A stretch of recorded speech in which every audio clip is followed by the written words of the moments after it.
Subscribe कीजिए बीना के अवधि गीत चैनल को और बेल आइकन को दबाइए हमारी वीडियो सबसे पहले देखने के लिए। राजा मोरे भीतर आवे मुसुकी छटत आवे मुहवा बिरवा कूचत आवे हो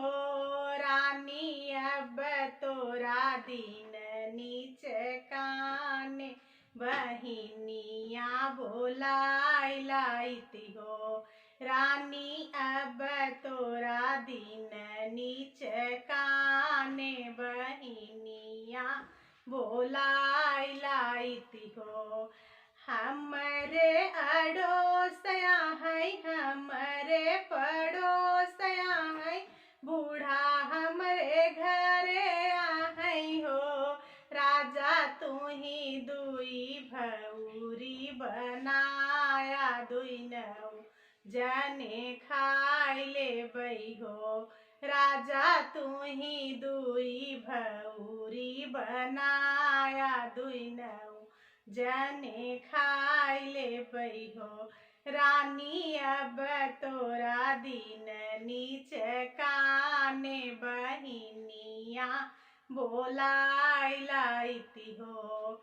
हम तो जाने राजा मोरे हाट गए और बाजार गए और बाजार गए हो सखिया हो तो गए बहिनी के देश बहिनिया के आने गए हो सखिया हो तो गए बहिनी के देश बहिनिया के आने गए हो चूल्हा चौका फोड़ी डारे बर्तन मैं तोड़ी डारे बर्तन मैं तोड़ी डारे सासू से झगड़ी डारे हो बहनी आवती बाटी बैरन हमारत परदा उड़त बाटई हो बहनी आवती बाटी बैरन हमारत परदा उड़त बाटई हो राजा मोरे भीतर आवे मुसुकी छटत आवे मुसुकी छटत आवे मुहवा बिरवा कुचत आवे हो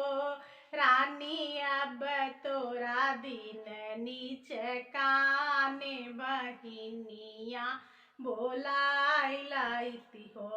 रानी अब तोरा दिन नीच काने बहिनिया बोलाई लाइती हो।